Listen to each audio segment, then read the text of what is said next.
Hey, what's going on, everybody? I am Denzel Snipes. I'm usually the producer, but I'm still a producer. But I'm actually QB2 tonight. JB Ellis, the usual host, is off. He's partying his ass off somewhere in New York or Chicago or Canada. I don't know. Hopefully, he's dancing to Kendrick Lamar's new song. But this is Cubfidential. And before we get started, just want to remind everybody that you can tune in to us on Sideline Sports on YouTube, Facebook, Twitter, X, LinkedIn as well. Be sure you hit the like and subscribe button if you are checking us out on YouTube. We appreciate the support. So tonight's episode, and you see it in the title, are the Cubbies for real? Talked a little bit about it last night on the Sideline Sports Show with JB Ellis, John Shear, also another Cubs fan, Rafael Esparza, and Dave DeRocher. Dave didn't pay that much attention to hockey or baseball at times, but it's okay, But we're going to address the Cubs, of course, in full, as we do every single week here on Cubfidential. Let's go ahead and bring in the guys. We got the kid Bakins in the house, and then we got Jay Boog in the house. What's going on, fellas? What's good? What's good, Denzel? What's good, my man? Nothing much. I see the Packers helmet in the back. I haven't even seen that. Because usually you sit to that side. Yeah.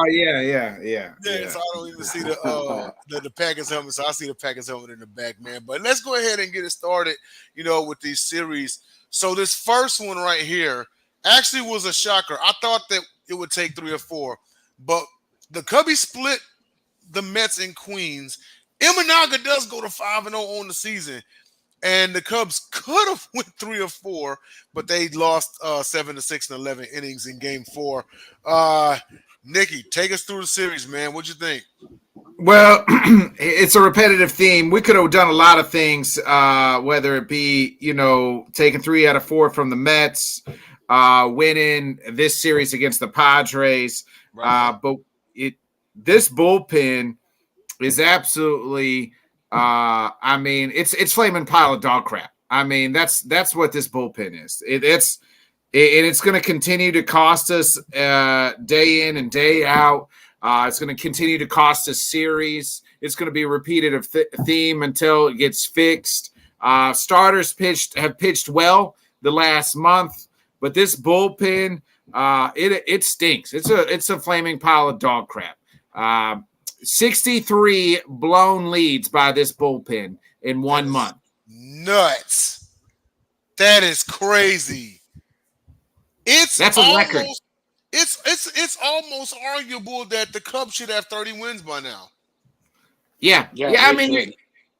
Where would we be, right? Like if they had a halfway decent bullpen. Where would the Cubs be? They'd be right there with the best teams in baseball, the Dodgers and the Braves, record-wise, right?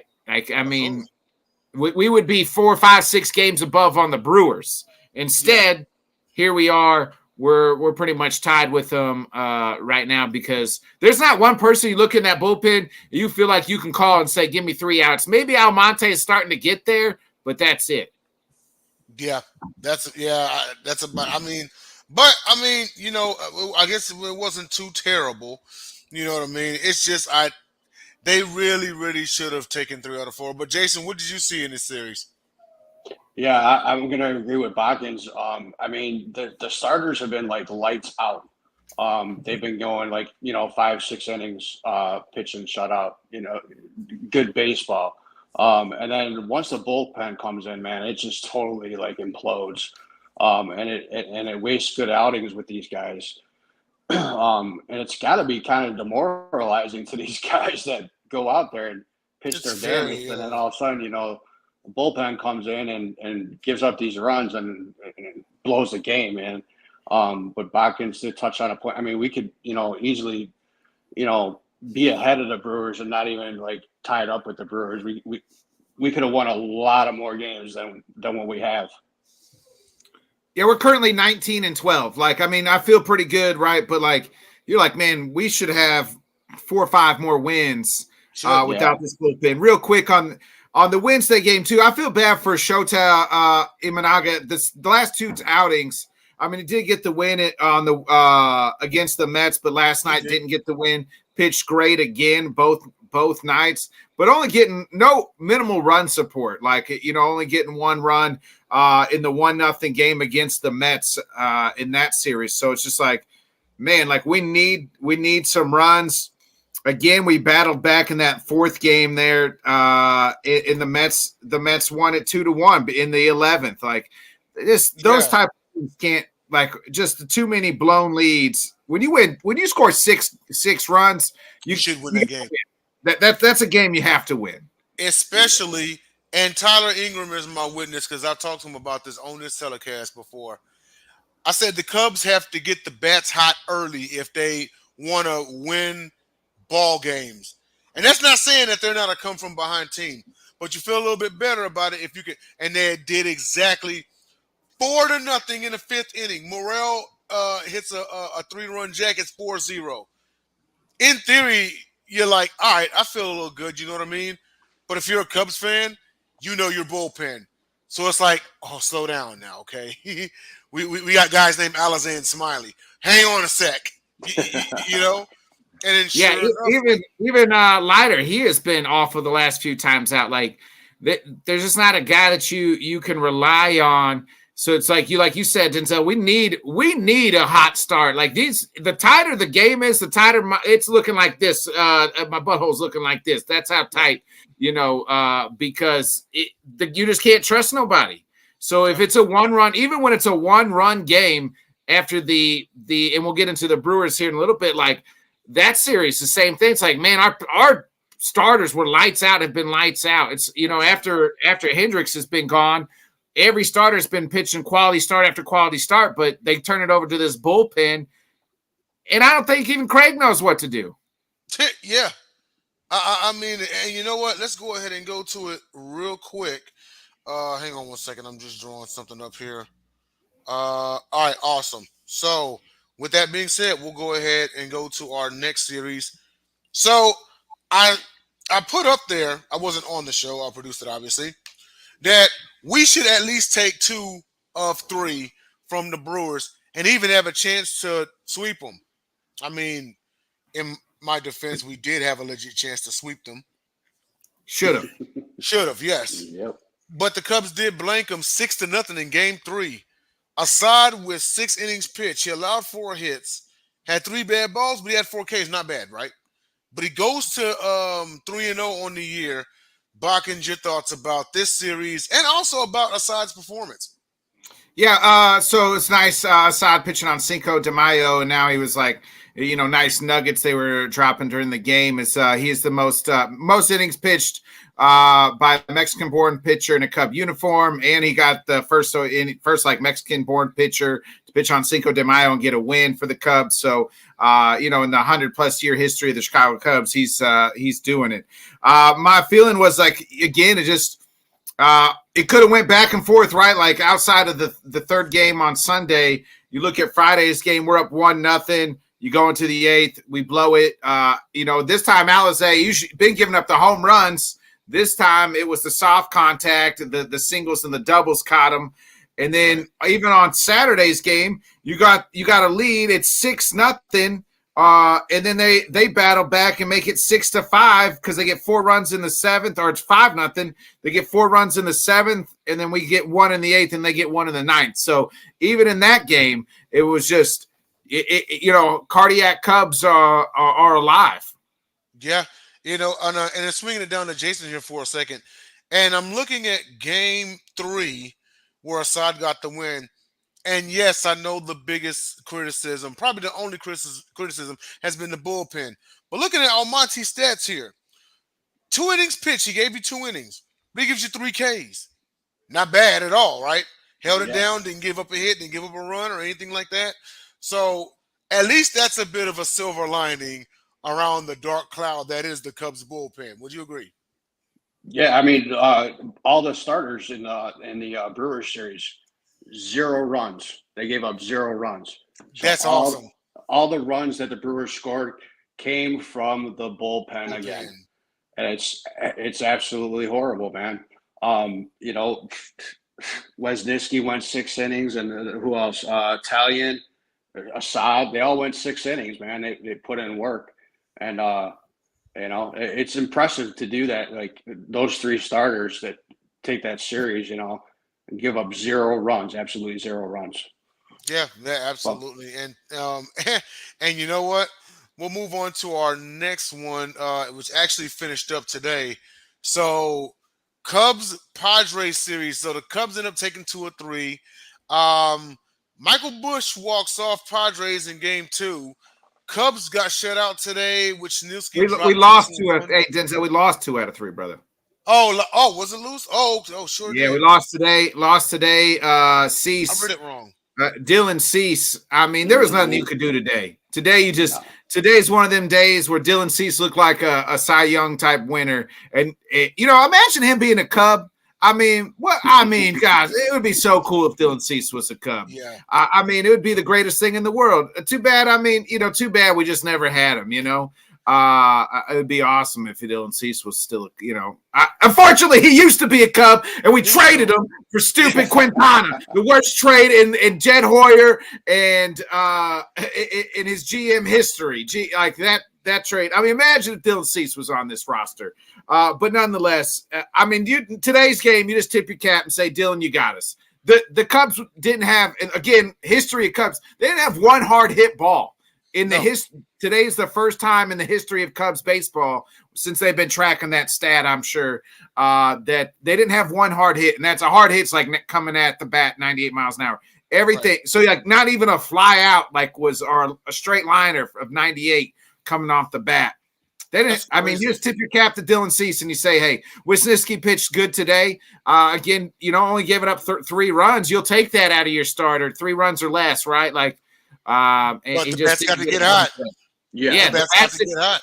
I mean, today you tip your cap to Dylan Cease. You're coming off the high of last night where they battle back and you get Bush. Yeah, his home run. Yeah, that's what I was gonna say. I mean, obviously, game 2 they avoid the sweep, but yeah, your guy walked them off in game 2. Man, you thought about that hit? Yeah, I mean it's starting to rain. That's classic Cubs. Made me think of David Bodie's like grand slam, right? Like late night game. Walk off, and then it's the first pitch in the 9th. It's tied up. We had to battle back. Imaga gives up the late pitch. The late inning, his first one. They run him back out there for his 8th. I think the 8th inning. He hadn't gone that deep yet. So then, Bush they battle back. Bush hits the home run, and the crowd goes wild. Swinging on down to Jason here, and when you look at it, let's see. So Imanaga, who was credited with a no decision, but still had a 1.08 ERA for the game, 7 in his pitch. He gave up 7 hits and 2 earned runs, but he got you 8 Ks. Almonte comes in there, doesn't really do anything. Nearest comes in there, closes it out, gets the win. Well, Bush, over the wall, Bush over the wall, of course, and you hear the shh as the ball is flying. But no, your thoughts? Imanaga got the no decision. He's still undefeated, but you'll take 7 in his pitch and 8 Ks any day, correct? Correct. Yeah, I think that's the deepest game he's gone into this year. So it was impressive, and Michael Bush definitely had the natural moment from hitting that home run and a lightning strike and the crowd going nuts. So definitely a special moment for him. And I believe that was his first walk-off homer ever. So yeah, definitely cool. It shows to run Imaga back out there when I think he's at over 100 pitches too. Like it shows you that Craig has no faith in the bullpen. Didn't want to turn it back to the pen, because it's like, hey, they got to trust this guy. Eventually, start stretching them out anyway. All these guys, you're not going to do it in the month of April. But June, July, you're going to want to stretch them out, because if we get into the postseason, by God, let the starters just keep pitching, because if this bullpen is who it is, I'll take my chances with the starters. So just to see what he can do. But it shows that Craig has no faith in this bullpen. Yeah. Well, I guess one of the better or decent guys in the bullpen, Yency Almonte, on the season, he's got one save, 3.45 earned run average, 20 Ks, and a whip of 1.09. So he's like the one terrible. I mean, I don't have a list of the whole bullpen in front of me, obviously, but he's, I guess, the least terrible guy in the bullpen. Would you think, Nick?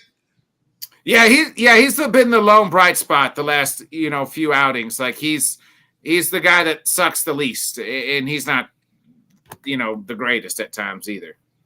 Yeah. What about you, Jason? I don't know. I like Neris. Neris has been pitching pretty good. The only thing with Neris is when he comes in, he usually walks the first guy. So he's already walking guys to get him on base, and then he got that little Carlos Marmol in him. He got a little Carlos Marmol in him. Yeah. No. But other than that, I mean, I like Neris. I think Neris has been doing well for the Cubs this year. Yeah, absolutely. And you know what? We'll go on to our This Cubs for You. So, and I know he's been a little banged up, but seemingly when he comes back with a bang. Cody Bellinger came back from injury. He goes 3 or 4 with a home run and a run batted in on May the 7th. Your thoughts about this, Nick? Yeah, when he signed, I said, guess who's back? Belly's back.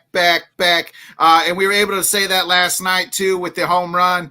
That's they should have started chanting that. I wasn't there to lead the chant, so that's on me. But guess who's back? Belly's back. This offense will go as he goes. Once we get Suzuki back as well. Tauchman's done a nice job filling in as well. So and so is PCA. But Cody's the guy that we need. He's the power guy, and we saw it last night. And you know what? I was talking to Tyler about this because I was like, man, y'all need to keep Bellinger. And now you see it. You still need Belly. Keep in mind, this is a guy that won National League Most Valuable Player not too long ago. Yeah. So but Jason, let's get your thoughts about this. This Cubs for You, our Player of the Week. Cody Bellinger comes back first game from injury, and he rocks the house. What do you think? Yeah. I mean, like Bodkin says, as he goes, they go. And he's a spark plug to that offense. So when he came back from injury, first hit he hits a home run. So I believe he gives that team a lot of energy. Obviously with the crowd too. So it's a good thing to have him in that lineup every day, no matter where he plays. It could be center field, it could be DH, it could be first base. So. Yeah, no, absolutely. And again, everyone, that's all This Cubs for You. Cody Bellinger coming back and absolutely killing it on May the 7th. And now it's time for our. Hey, so real quick, Denzel. So I was looking at the bullpen, right? Here's something bad ERA. So Drew Smiley, ERA of 5, pretty much. I'm just going to round it up. Keegan Thompson. He's been up and down. Obviously, was in Iowa back up. He's been called up ERA of 3.09. Palencia, ERA of 6.55. Remember, they haven't pitched him in a while, thank goodness, but Suasis, whatever his name is, ERA of 12. Let's see, Lovelady, ERA, he's out there, I feel like, a lot. ERA of 6.23. So Leiter Jr. ERA or Alizé ERA of 4.70. So that just shows you some of the guys that we're running out there and what their ERA is. It's almost like Alizé should be a little higher. I thought it'd be higher than a 4 point something. Yeah. Well, right now, I guess I thought Mark Leiter Jr.'s ERA would be higher, but maybe he's not getting the runs. He's just giving them up, and they're going to the next guy. But his ERA is 5.59, and maybe Alizé's same way is like some of those earned runs aren't his because, they're inheriting guys on base. So Yency Almonte's got what, the lowest or the second lowest ERA of the whole bullpen? Almonte's ERA is 3.45. With a whip of 1.09, so he's at the lowest, huh? If not the second lowest. Yeah. He's looked good the last few times out. Yes, yes. The last couple times he hasn't given up. I don't think he gave up any runs actually. But anyhow, we'll move on to our next topic. Outside of Ridnick, so Yankees outfielder Aaron Judge got ejected for the first time in his career after being struck out versus Detroit. For those of y'all who haven't seen the clip, he got called for a strikeout and he walked off, and he said something as he's walking off, and then there was like this kind of 5 to 10 second like delay, and then the umpire throws him out. And then Aaron Judge said after the game, like, man, I've said much worse things and stayed in the game, so this is absolutely trash. But Bockins, what is your thoughts about this? Do you think it was the right call? I mean, everybody's going to get thrown out every once in a while, so ump's probably just had a bad day. Either that or the ump was Angel Hernandez, and we probably should throw Angel Hernandez out of any baseball game. He shouldn't even be allowed to ump my 70-year-old's baseball team, so there's that. Yeah, no, I definitely hear that.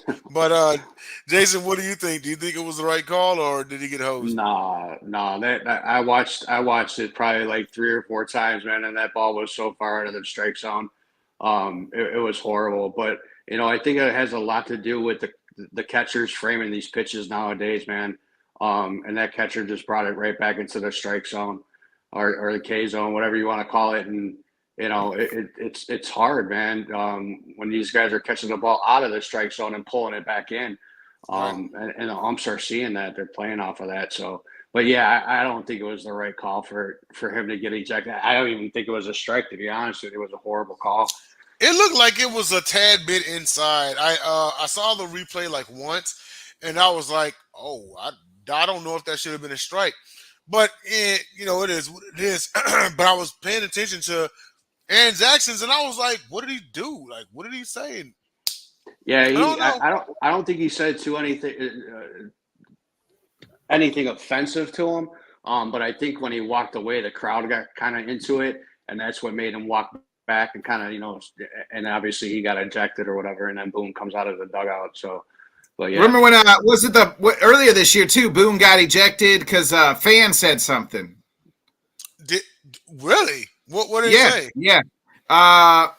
So like it was like I don't know where they were at. Maybe it was probably Oakland because there was no like you could hear everything.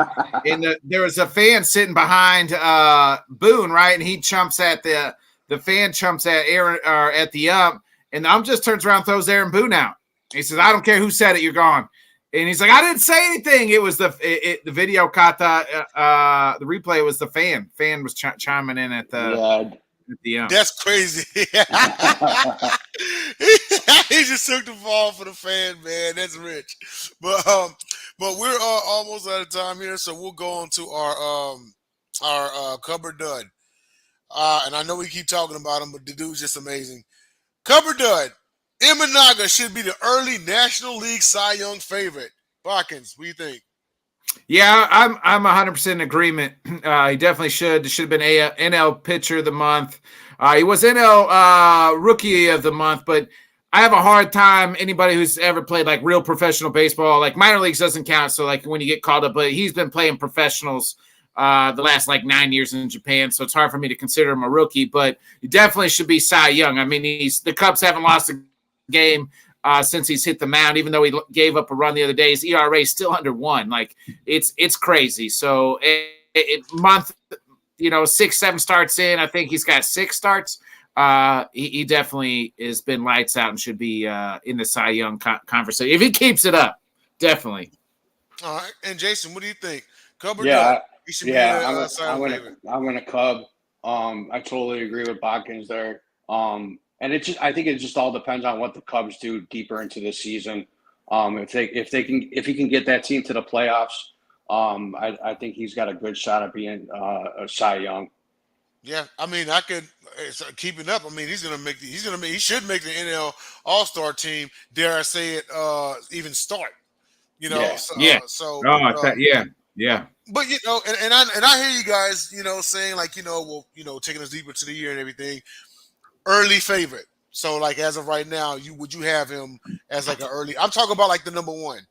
First month of the season. Yes, 1,001%.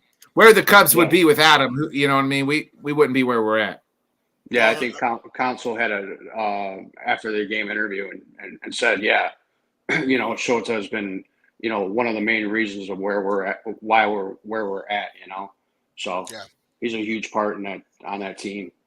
Yeah, absolutely. I mean, it's because no pitcher really goes undefeated. So you kind of wonder like when he's going to drop a game, but just from the way he's pitching, like I don't see it anytime soon. I could see 8-0 before he drops a game. Let's be realistic. You know I what I don't mean? know because it just depends on the Cubs bats. You know what I mean? Like he gives up what, like could have lost last night, right? Like the Cubs just didn't get you give up two and or you give up one, the Cubs don't score a run. Those things happen. Like today, like what if he would have against Dylan Cease? Like we score 0, he gives up 1. That's a loss. So it's I mean, like he's had quality start. Every one of them's been quality starts and then some. So so I it's hard for me to say like he could get to 8-0 before a loss just because too many different variables that you have to factor in. So you say if he doesn't get to 8-0, it won't be his fault. It'll be, like, oh, the bats didn't wake up like they should have. Yeah, Yeah. Like today. Like yeah, today, you know what I mean? yeah. They've And been I'd like cold to see lately. him. I'd like to see him go against a team he's already faced, right? Like once they checked him out one time, you know what I mean? Because usually it's like, okay, we saw him once. Can we see him again in this game? What's going to do different? The other teams get paid too. They're going to make adjustments eventually. Yeah, absolutely. Jay, you think they can go 8-0 or maybe a little further or what?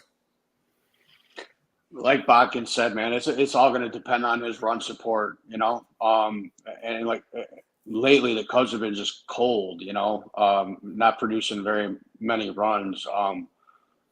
It's just too many variables, like Bodkin said, man. It's just, but also too, I agree with Bodkins as far as like going up against a team that he's already pitched before. They're going to watch film on him and tape and watch what he's doing and pay close attention to that. So, if he could do the same thing second go round against a team that he's already pitched, then yeah, I think he could go 8-0. Okay.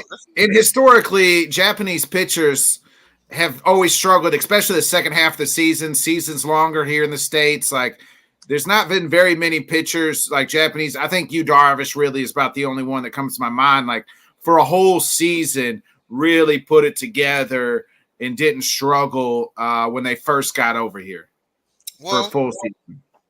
The next 3 series at Pirates, then at Braves. We're facing Paul Skews. Paul Skews' debut will be against the Cubs on Saturday. As a matter of fact, the next 4 series are going to be either at Pirates, home for Pirates, at Braves, or home for Braves. So I don't know if you had to give Show an L, it probably will be one of the Braves series.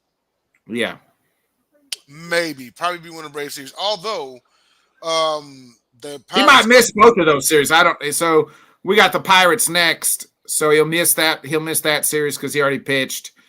So he'll pitch against the Braves. Yeah. Then at Wrigley, he'll pitch the Pirates. I guess he'll pitch the Pirates. Yeah. So yeah, it'll be interesting. Jay, you were gonna say you going to the game or something? Yeah, I'll be in Pittsburgh on Saturday. So. Ooh, nice. Sure. Okay, all right. Hey, take some pictures, man. Definitely, man. We'll be glad to, and then send them to me, and we'll upload them on here and everything. But that's our show. Thanks everybody for tuning in. Bodkins, where can everybody find you at, man? Yeah, again, follow me at the Bodkin Show. We're getting ready to kick off at 8 o'clock. Head Kicks and Haymakers, a UFC show. It's UFC 301 post show. So UFC 301 happens Saturday. We'll talk about all the events, all the fights, and who should go where next. We play matchmaker for the most part on tonight's show. And we'll look at UFC St. Louis. Jay's going to be watching the Cubs. I'm going to be at UFC St. Louis Saturday. So watching Derek Lewis fight. So I'm excited for that. Hell yeah. Awesome. Well, hey, everybody, thanks a lot for tuning in. Coming up next is going to be Sports Business Insider with myself and Sean Russell. So for Bodkins and Jay Book, I am Denzel Snipes. We will see you all next week on Cubfidential.